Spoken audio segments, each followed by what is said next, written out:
make the most delicious meringues you've ever tried using dried fruits and frozen fruits. The first thing we've got to do is make our meringues, which can sometimes be a little bit daunting, but if you follow this recipe, there'll be no problems. So I've got 8 egg whites, and when you're separating your eggs and your egg yolks, it's really, really important. I know a lot of people say it, but it is really important to make sure there is no egg yolks in this, because it's really going to affect the end product and you won't get stiff peaks, which is what we're looking for with meringues. So we're going to put that into our blender, and we're going to start whisking this. Okay, I'm going to put that on medium to high speed to get it to soft peaks, and then we're going to start adding our cream of tartar and our sugar.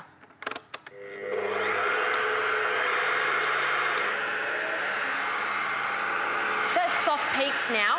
I'm going to gradually add our sugar and our cream of tartar, and I've got about 400 grams of caster sugar here.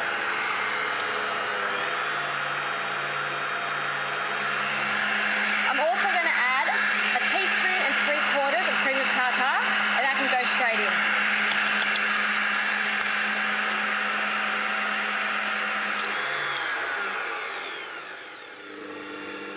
Okay, that's looking right, and you can see that because it's sticking to the whisk, which is exactly the way we want it. Another way to tell that they're ready is putting the egg whites between your 2 fingers and having a feel. And if you can't feel it all grainy from the sugar, you know that it's dissolved into the egg whites just perfectly, so that you know that's just right. Next step is to put them onto our baking tray. And because I'm making individual ones, I've just gone around to make about 10 centimetre meringues, because I'm going to serve them individually. So you can make a full one if you want, but today I think I like the little ones that look quite cute. Okay, so we're going to just take the meringue now. Just give that a good tap.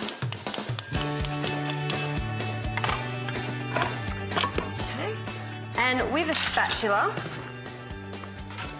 we're just going to put nice dollops in the centre of each of the circles. Another way you could do this is get a piping bag and pipe around the circle to make perfect meringues, but I actually like that sort of rustic, rough look for these. Okay, I'll finish these off.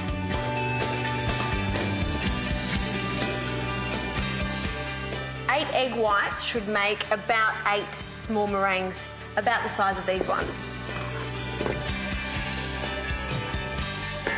Beautiful, so I'm going to keep that for later.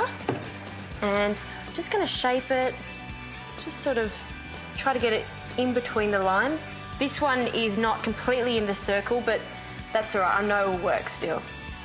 So now I'm going to bake that in the oven at about 100 degrees, and I'm going to cook it for 1 hour, but keep an eye on them because we want them to be nice and golden outside and a little bit fluffy inside.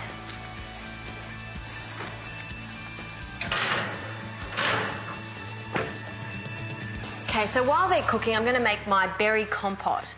I've got frozen berries here because they're not in season at the moment, and I think they work just perfectly. There's nothing wrong with frozen berries. So I'm going to get a pot. And this is so simple, this berry compote. All I'm doing is throwing my berries in. I'm going to use an orange peel,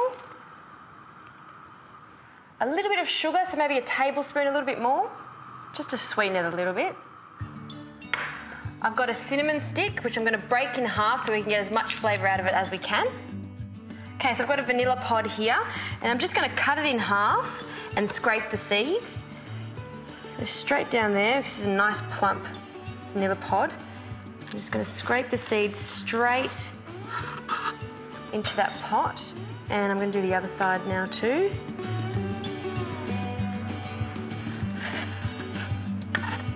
Use all of that. And I'm going to put the vanilla pod in there too for extra flavour. We'll take it out afterwards once it's cooked. Okay, I'm going to put that on to a low heat, and we just want that to bubble away until all those beautiful berries have started to fall apart. This should take no longer than 10 minutes because we still want them to have a little bit of shape. Okay, so that's cooking down nicely. I might just add a little bit of the orange juice to this so we get a nice sauce too. Just half an orange should be plenty. We're going to get on to our mascarpone now, and I'm not just going to put mascarpone straight onto the meringues.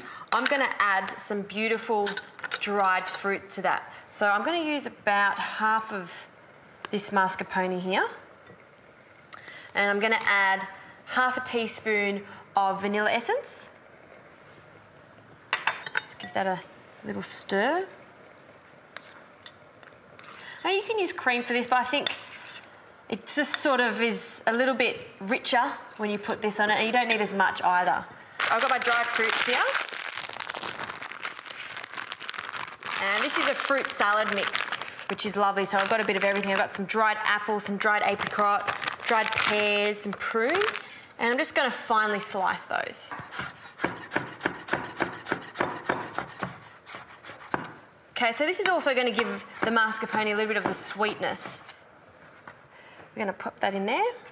And when you're mixing this, just be very, very gentle. If you mix the mascarpone too much, the mascarpone will curdle and split. So just mix that through.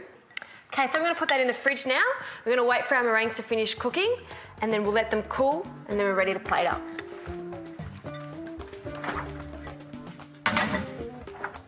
Okay, so they've been cooking for an hour now, and I'm going to turn the oven off, leave the door ajar, and allow those meringues to cool completely.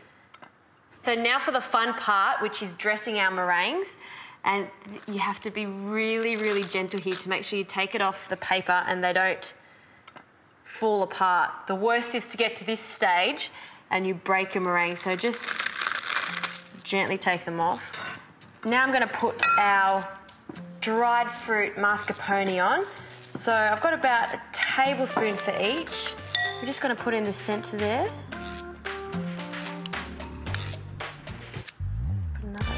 Dollop from this one, and one more. Now to our fruit. So you can see that they've fallen apart slightly, but they've still got some shape. And we've got that beautiful juice by putting a little bit of that orange juice. That's gonna be nice and sweet. So I'm just gonna put maybe a tablespoon on each.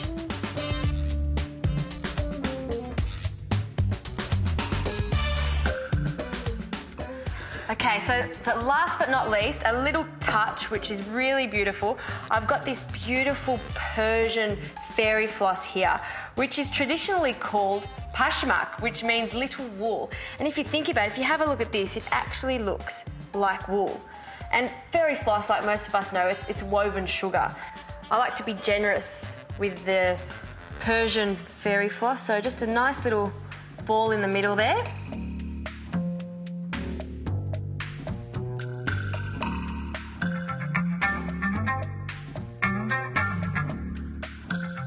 So I made these for Christmas last year and they were an absolute hit with the adults and the kids. I think the look of these brings out the kid in everyone. I tell you what, I'm going to have one right now because they are so good.